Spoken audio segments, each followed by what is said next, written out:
very good morning to you. My name is Catherine Mwangi. We're here at the beautiful Azure Hotel in Westlands, located along Lantana Road. My conversation today is with Joanne, and she has an incredibly powerful campaign going on. She's a blogger, YouTuber, and everything in between. My Black is Beautiful is forming part of our conversation today. In high school, I entered this play and I'm so excited. I want to be Queen of England. And then I'm told, sorry, you're not beautiful enough.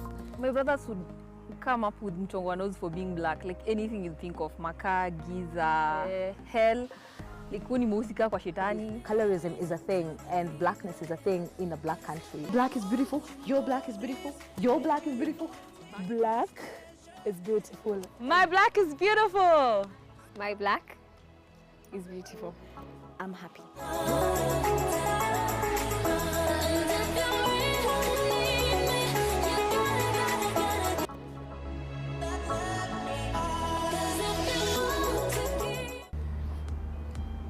Joanne, good morning. Hey. Welcome to the show. Thank you. So the double X agenda, Yes. that's what you call it. Yes. Tell us about it. Okay. What necessitated the birth of that vision? Okay, well, people, first of all, always ask about the name. Okay, So if you remember in biology, the XX chromosome was female. it's And that the deep. It's that deep, by the way. Okay. And the XY is male. Yes. So I thought, okay, because I didn't want the usual cliche names for a YouTube channel. So I Yeah. thought, okay, let me think about that. And then that's how double X agenda came about. It had to be double. Yes, it had to be double because Okay. it's XX chromosome. Wow. I know, right? You are good in bio, I know. eh? Marginally, but at least I remember that. Yeah. So yeah, so that's how it was birthed. I'm passionate about women. Yes. I'm When passionate did you about birth it? this year actually. Yeah. It's not even a year old. No, it's not.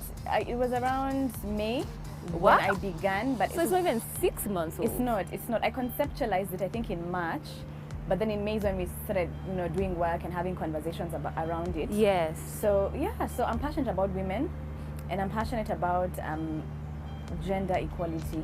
The thing that really pisses me off is inequality. Okay. Any kind of inequality. So, Okay. So gender is close to home, and I thought, let me do something about conversations with women. So the Wow. tagline is, it's a conversation starter and all matters women. So what led to it? Because there must be some root to this story. I think I can talk until the cows come home, to be honest, like on a regular. Okay. And so I just wanted an outlet to be able to express myself, to be able to say the things that I'm passionate about. It was just basically an outlet. That's how it started. But why more specifically women?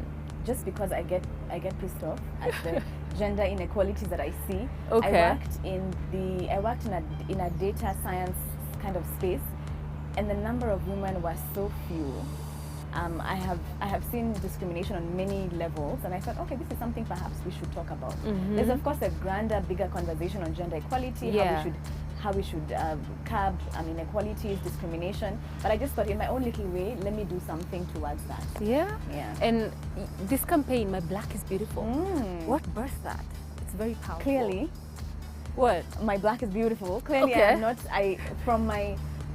From my life experiences, I have always sat back and seen things that I wasn't particularly sure about. Okay. So- Things like what? So I grew up with a light-skinned mom, Okay. and I saw attention very easily divert to her when she got into a room. And as a young girl who's like 5 years old, 6 years old, I was very curious. I always asked the why. Hold on. Yeah. Are you the one on your YouTube channel with the big hair talking Yes, about? yes, That's you? Me, that's me.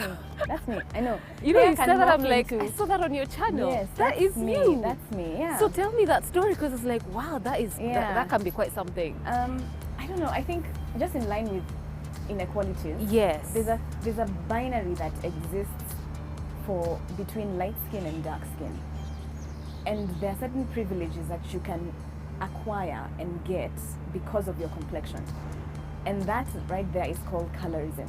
It's where Okay. you have a bias or discrimination against Yeah. certain people of a certain skin tone because of their color. Wow. And it just pissed me off. I'm Have like, you why- experienced it?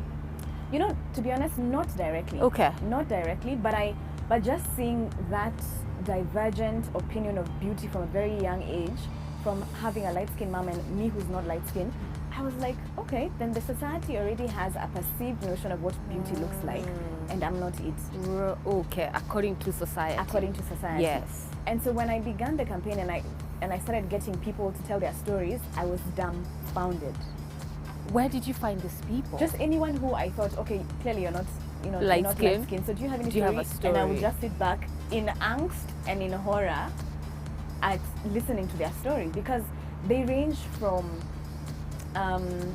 bleaching, that I was in high school, I wanted to be part of the cool club, the beautiful girls, and so I went to River Road and got some bleaching concoction. It ranged from I was actually denied an opportunity at a modeling agency because I was not light-skinned. No. I was not picked for a position or opportunity or job because of my complexion. My boyfriend dumped me because it was so dumbfounding in terms of the stories that we had in regards to how people perceive this colorism thing. And I remember when I began, somebody said, "Is there such a thing as colorism in a black country?" That's the thing. That's the intriguing thing about it. To be honest, there is. There And is. It's very subtle. It's very covert. It's not an overt thing. But behind, I mean, there's even a reputable bank that's known to only hire girls who look a certain way, who will sit at their front desk. And one of the girls who we had actually was stand down despite being told that you're the best for the job. And somebody then told her that it's because you're not a rangi yatao, as you know, Lied they call to it her in- face. Yes, yeah. There's even somebody else who's a very known musician who was part of the campaign, who told us that when she was getting her makeup done, the producer came and said, "Oh, this one, make sure you really beat her face because you know she's not light skinned, so you need to make her look as good as her Excuse me? counterpart." Imagine. And there's even this notion where lighter skinned girls are treated more delicately. Yeah, like they're fragile. Yes. So we need to like really treat them delicately so that I don't know why. And so yeah, so I felt it was a conversation that needed to be had. To be honest, it exceeded my expectations. So did it come about because of your own personal experience growing up with a super light-skinned mom? Yeah, it did. It definitely did, because Yeah. very early on, and I was a very perceptive child. My dad says I always used to ask why. I was that girl who was Curious just and very, very curious. yes. And I remember noticing it and wondering if other people go through the same thing. Huh. And I realized many people who grow up in a family where there are different complexions often have that complex, where you definitely know in the Tottenham of beauty, Yes. you're not Yoko. you're somewhere beneath, Yeah. and your light-skinned sisters or mom is somewhere above. So it's a problem. It's really a problem. And I keep on saying, because everybody says, okay, fine, you've identified a problem. What's your solution? What next? What next? Yes. And so in terms of the campaign, we definitely want to have a 2019 edition, because it feels like when we're just ending, more conversation was starting. So we Yes. had to just have something like that. So we're definitely going to have a My Black is Beautiful in 2019. But also, it's just a challenge to media and a challenge to advertising agencies to prop up people who look like me in those spaces. But what I find strange is, if I'm to use examples in the modeling world, Ajuma, our own Ajuma, is dark skinned, very successful. If you look at Naomi Campbell, dark skinned, very successful. So are we saying that foreigners have embraced dark skinned women compared to Africans? That's a very good point, but it's half of the story. Okay. Because colorism is a bigger issue in those jurisdictions than it is here. No. Let me tell you, the Okay. Ajumas, the Alekweks, Yes. they're almost like token girls. They're not the norm. They're not the norm. If I am a designer called Giovanni someone, an Italian designer called Giovanni someone, I'm going to want to have one of those girls who looks like that. It's Exotic almost looking, that's what they exotic, call it, it. yes. And remember, many people refer to Alekwek as she's quirky. You don't refer to her as beautiful. She's got something interesting, you're you know? right, yeah. And so the conversation, I remember watching a video online about actresses, and Viola Davis, who's dark skinned, was talking about her story. And Viola Davis has been in the acting industry for the past 20 years, but nobody knew her like really, really well until maybe this series. When she got her, Oscar. I think, Exactly. yeah. So it's the thing for, you've been in this industry for a very long time. Most of the roles that you get are to play the help, to play the slave, to play. It's very stereotypical roles of dark skin girls. And remember, even in Hollywood, if you think about like I don't know how old you are, but in terms of I'll tell you, but anyway. in terms of like I remember like the 90s, you would have sitcoms that would always have a pretty light-skinned girl as the main, and then an angry, feisty, dark-skinned girl as her second. The Cosby Show. That's a stereotype. The big sister was very light-skinned, yeah. That's a stereotype that you perpetuated and you continue to prop for us. So we always know that dark-skinned girls are the angry, you know, they're the ones with loud, issues. the ones who can remove their clothes and fight you or something like that, you know. So I don't know. I always say it's a thing for aspiration. If I'm sitting down watching TV and I only see light-skinned girls on TV, I will then probably think that TV is not for me. Yeah. If I'm driving in a car or if I'm in a matatu and I'm looking at billboards and I see only light-skinned or mixed race girls, and I'll always think, you know, I can't get into this modeling industry because there's nobody who looks like me. So it's important for just aspiration, just for the young girls who watch TV, just for the young girls who aspire to be in these positions, to put people who look like them, so that they can aspire to be like that. Wow. That is such like a huge deal. It is. Like I've never had a conversation on colorism. I know. Racism, yes, and everything else in there, but colorism. Yeah. People even say, is that like colorism? Like, is that a thing? Word? Yeah. Like, is it it's actually a word. If you Google, it's a word. It's an English word. And what does it mean? Like colorism is a bias or discrimination against people of a certain skin tone by members of the same ethnic or tribe. So it's not like racism where it's somebody who's white looking at you black or something like that. It's just people within. So it's Kenyans. It's the same tribe. It's Africans. Like as if tribalism wasn't enough, we have to deal with color issues. There's so many layers of discrimination that we have in this world. And for me, I feel like it's just perpetuating hate and discrimination. All of them, those isms, racism, tribalism, all of them have a level or an element of just perpetuating a lot of hate. You know, you've said that, and my mind has gone to there's this campaign H&M South Africa had,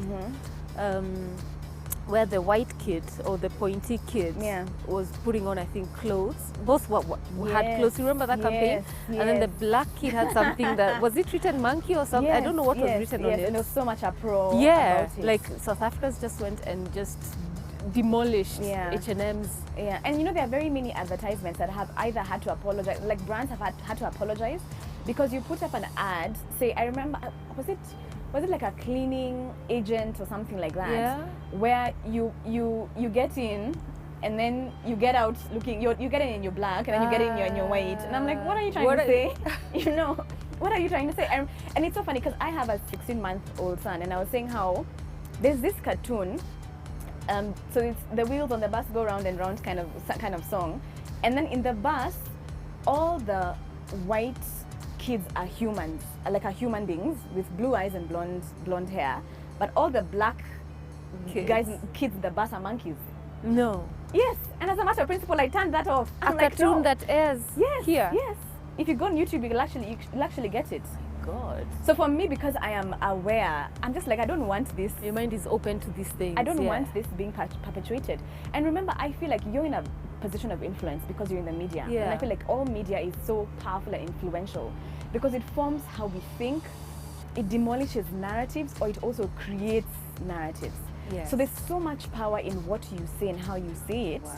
I will always remember Beatrice Marshall, for instance, who was I think an anchor at KTN years ago. She started off there. I mean, she's dark skinned, and she was elegant, and she had poise, and she had just some sophistication that was so priceless. That's the word, actually, sophisticated. Exactly. Yes. And because of that, one of the girls in the campaign said that she's the one who made me aspire to get into this industry. And people take for granted the level of aspiration you get. Wow. And I always say this, and I know I sound like a broken record because I've said this many times. I say that, you see, in the States, if you were 100 years old by the time Barack Obama was becoming president, you would not be a fool to think that this office is a preserve of white men. Why? Because for every year, every term in your 100 years, you've only seen white men. And so now there's a black guy who's called Barack Hussein Mohammed. Yeah. Do you know, it does something. It's a soul thing, by the way. It does something that a young boy in America can now aspire to the highest office of the land. And by the way, people always tell me, so are you hating on light skin? I'm like, by the way, no, my mom was light skin. Yeah. Because I have so many friends who are light skin. That's not the issue. No. The issue here is beauty is universal. I said it somewhere else that beauty is a buffet. It's not a la carte. I know, I know. So you have a selection. You have a selection of things to pick from. So you've got small eyes, you're tall, you're curvy, you're dark, you're chocolate, everything. Yes. Let's put it all together and let's all prop people who look in various and different ways. I love it. And you're telling me this vision was birthed this year in May? It was. Sounds like it's been there for like 10 years. No. What? No. Imagine it was just birthed in May. This year? Yes. That's just less than 6 months. Yes. And yet this thing is so huge, like you need to make it Africa-wide, I think. I know. The responses we've gotten actually are beyond borders. And that's why we said, okay, fine. We had to end it now because, I mean, we had planned for it to be like a month-long campaign. Yes. But now we're saying, okay, we're gearing now towards 2019 where we hope to continue having those conversations. I remember going to a radio station and somebody called in and said how, I am so glad you're having this conversation because my daughter has serious esteem issues. She's had to resort to joining a clique of light-skinned girls who are the cool girls in the school, so she can also get attention by proxy, like on the side, just because she doesn't have, people don't look at her. Oh my God. And so she's saying, what can you tell her? Because this girl's esteem has really gone down, yeah. And so I actually realized that, you know, most of the women I had in the campaign were maybe, did I have anyone in their 20s? Maybe late 20s and 30s. Yeah. And so maybe next time it would be worth going lower and seeing what teenagers, what early 20s, what they go through in campus and having to, you know, like let me tell you, the bleaching industry in Africa is to big the business, multi-billion of dollars, not shillings. It's massive. It's massive. And so you wonder then who are the consumers of these products. And funny thing, by the way, is guys are beginning to bleach their skins as well. What? I know. I like how you said what. Yes. Men. Yes. It's something that's happening. For what? In my research, we saw that men who are either in advertising, who are in modeling, who are in the arts, are also bleaching their skin because that's what the industry asks of you. So not only is it an issue, somebody even sent me a message saying you should have a "My Black is Handsome" kind of campaign, and I'm like, are you serious? Because for the longest time ever, I know that the quintessential stud, the hot-looking guy in Africa, is tall, dark, and handsome. Yes. So now, TDH. I know TDH. I know, right? Call them, yeah. But then now we are battling now with other issues of this esteem colorism conversation is also going. Of course, not as much as the women for yes. sure. But there are also many cases of men here and there who've written to me who've told me that it's actually a thing, that people are actually bleaching their skins. Men. So yeah, so it's a problem. It's a problem, and many people say, many people ask me, so where did it come from? And the truth of the matter is, when we were colonized by the white man, they defined for us what beauty is. So I always say that if I was born in 1900, if I went back to time when I was born in 1900, I would have been a field slave. And then the light-skinned people were house slaves. Because what the white man said is that they're purer, they're cleverer. So they were given less strenuous tasks than the field slaves who were beaten, who were thrashed, who stayed working under the scorching hot sun. There was a difference. There was. Based on your skin color. There was. And so because of that, those nuances, they're slowly built in. And even after the white man left, it still remains that the highest standard of beauty is closest to white. So if you're closer to white, then you're beautiful. The farther away you are from white, then you're a monkey or you're ugly. God forbid. Oh my God. So it's important to also interrogate where all of this began and where it started. Yes. And just after slavery and colonialism, there was a test called the brown paper bag test. So it's almost like, these bags that you get when you go to the chemist and buy medicine? Like those the brown stuff, papers. Yes. So people would take that paper and put it across your face. And the closer you are to that paper, then Is this a story, like a true story? yes, it is. So the closer you are to the paper, the more beautiful you are. Yes, then you're good, and then you would then gain access to like sororities and fraternities, like very exclusive clubs. The farther I remember in my YouTube channel I did that just now. Like I'm so far from that brown, from that shade of brown. Yeah.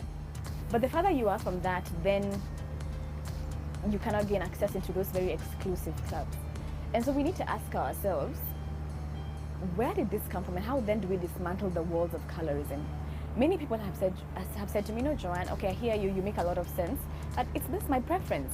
Wow. It's just my preference to have somebody who's light skinned, or even a girl in my channel said she had wanted to, for the longest time ever, to marry a white man so that she can get mixed race babies, Yes. so that she doesn't have to go through they don't have to go through the problems that she went through. So people I'm like, you're marrying somebody because of the babies you'll get. Do you know how marriage is difficult? I'm married, I can tell you. You know, so so it causes people to do very crazy things, like marrying wrong people just because of their complexion. It causes you to join cliques and places you shouldn't be. It causes you to bleach your skin. And there was even a doctor and a pharmacist during the series who told us the detrimental effects of bleaching your skin on your liver. It could even be fatal. No. Of course you look like, the doctor said, very funnily, that you look like a road that needs recarpeting. Because you know it's patchy, it looks, you almost like look a green. neat job. Yes, It's it not looks neat. you discolor sort of, and then you have these things. But that's the best outcome, by the way. The worst outcome is death.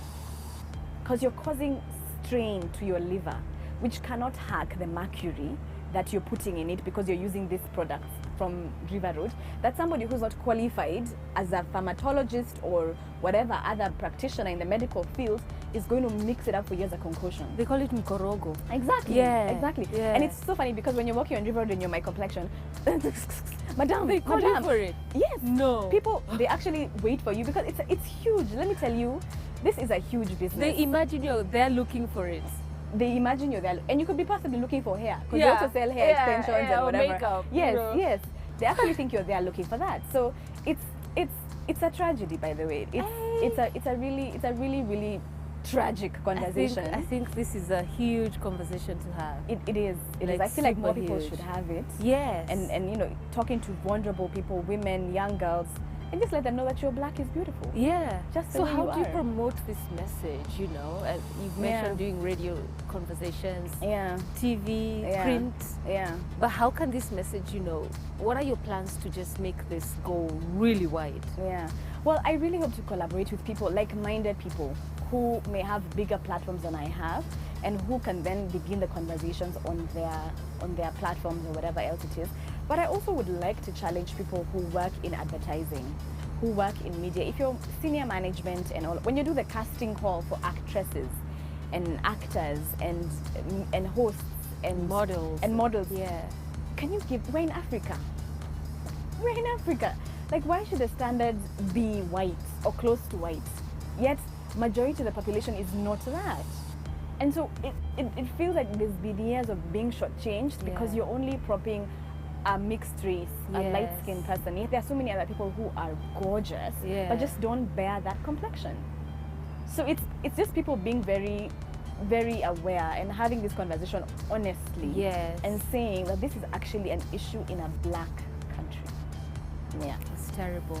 Like, you've said that, and my mind has gone to all the media billboards I've ever seen.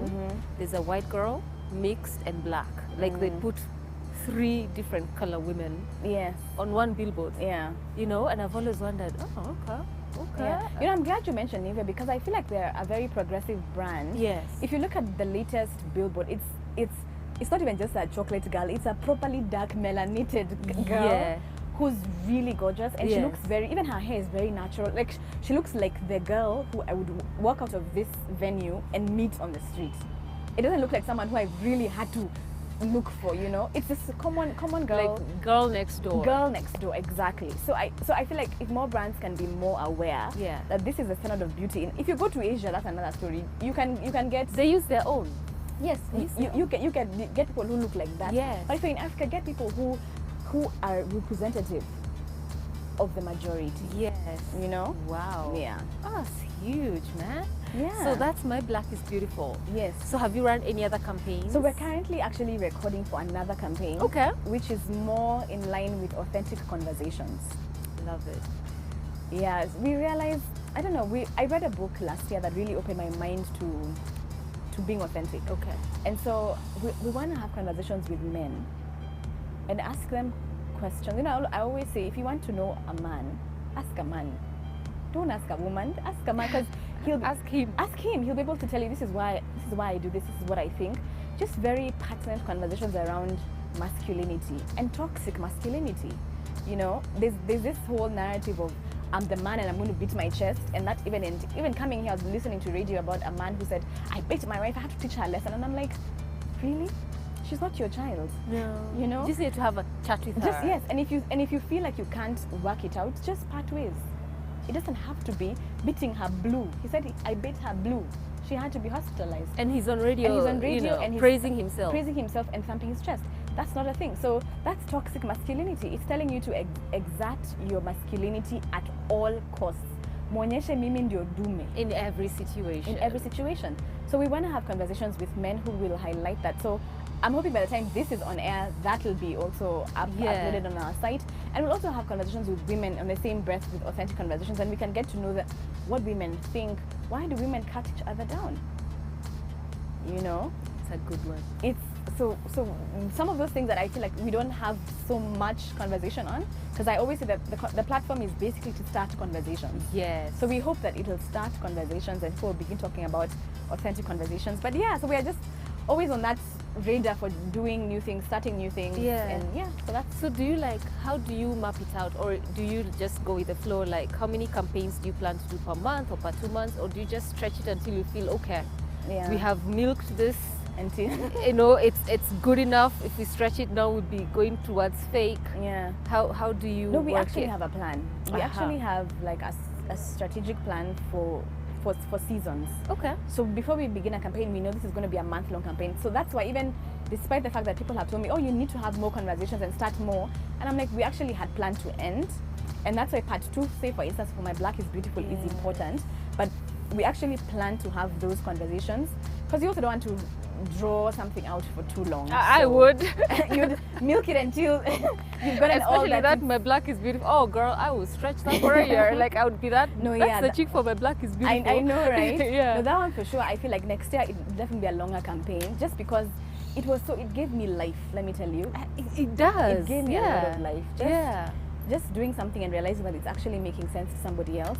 And people are saying, how do I join? How can I be a part of it? I'm like, I like this. Wow. I like this. Yeah. Did you ever have conversations with your mom, you know, growing up, like just trying, because I can imagine as a child, you either maybe were jealous, like, why is mom getting all the attention? I'm the young one here. Did you ever like have that conversation that brought about closure? You know, dealing with her being light, it's not her fault, she was born like that. And here you are feeling, why is it that it's my mom getting this attention? You know, it's funny because that conversation was never necessary for me. Okay. Because of my dad. Okay. So my dad was very progressive. He's that guy who, you know, told me that he likes my this or my that and that I'm beautiful very early on. So affirmation. And when I got that affirmation, I didn't seek it out from other people, neither did I seek it out from her. And then at the end of the day, I just appreciated her. I'm like, my mom is hot. Like, she just come to school and people would just look at her, she's hot. And, you know, so it was never a thing. And I think that's the power of being affirmed as well. Yes. And maybe in addition to saying the media should do, ad agencies should do, it's parents. That's a home. That's at home, exactly. So your child knows. Imagine, don't fret. Yeah. Like, you are born with this complexion. You know, I always say I have never had skin issues. I never had like acne or so. Why would You're blessed, man. For real. And then I did, like, when I was a teenager, I didn't get the pimples, and I'm like, why would I go to change my complexion? And my skin has really worked for me. It really has. Yeah. So I think for me, I feel like I have to greet. And now I always say I wear my dark skin like exotic pearls. Ooh, Yes, just like- say that again. I'm like, they're worn, you know, like exotic pearls. Like exotic And pearls. yeah, Oh, and, wow. and I'm really okay with Then it. your dad did a good job. He did. Yeah. He did, and he still continues to do a good job. He's an awesome guy. Oh, that's beautiful. he's an So you awesome need guy. to look at which is her camera, that one, yes, and speak to those women on My Black is Beautiful. Okay. Yeah. Okay. To all the girls who are born like me, there's no reason, like absolutely no reason why you should change it. And you should always know that your black is so beautiful. That's it. That's it. That's it. Just don't change yourself. That's like the basic level Yeah. of just don't change And yourself. that child in school, like that teenage mom who called you, Yeah. mom to the teenager who called you about her daughter who's struggling in school trying to fit in. I would tell her to just affirm her child. Let her know that she's amazing, that she's gorgeous, that by the way, these clubs and cliques, they're so overrated by the way. You'll get out of school and you'll wonder, why was I after that club and clique? I feel like hone yourself, love yourself, and that's always the beginning. And of course the media and the advertising agencies and casting agencies also have a great part in terms of who they cast and who they prop up in prominent spaces. Prop somebody like who looks like me, like surely we're in Africa. I shouldn't see a mixed race girl who does not represent majority. And you haven't propped up Yeah. people like us. I know, right? Yeah. I know, right? So like, do your job, man. Do your job. How can people reach you? Because they will want yes, to reach so you. double X agenda is one word. I think in all our platforms, that's Facebook, Twitter, Instagram, and YouTube. We'll have more conversations about everything. And then next year we're doing a My Black is Beautiful campaign. If Nivea is watching this, call me, because I know Nivea is really for my cause. And I'm actually open to collaborating with anyone who is like-minded, who actually believes in this. Like, hit us up as well. We'd love to hear from you. Cool. Yeah. And it's double X. Yes, so it's double, like the word double, and then X agenda. So I hope you guys will scroll it here as I talk. Actually here as we It's speak, actually yeah. here. Okay, sawa. Thank you so much. Thank you are you. such a Thank breeze. you so much and I for wish you the having me. best. Thank you. Let us know when you have more campaigns. Yes. Yeah, would want to actually just like amplify this voice Yeah. as well. I think it's a big deal. I will hold you to that. Please do. I will. We keep our word. I will. Yeah. We Thank would not you. be here. We would not say it if we didn't mean it. Yeah, So thank just you. hit us up, eh? I will. Thank you for coming. Thank you. More inspiration for you. Thank you for tuning in.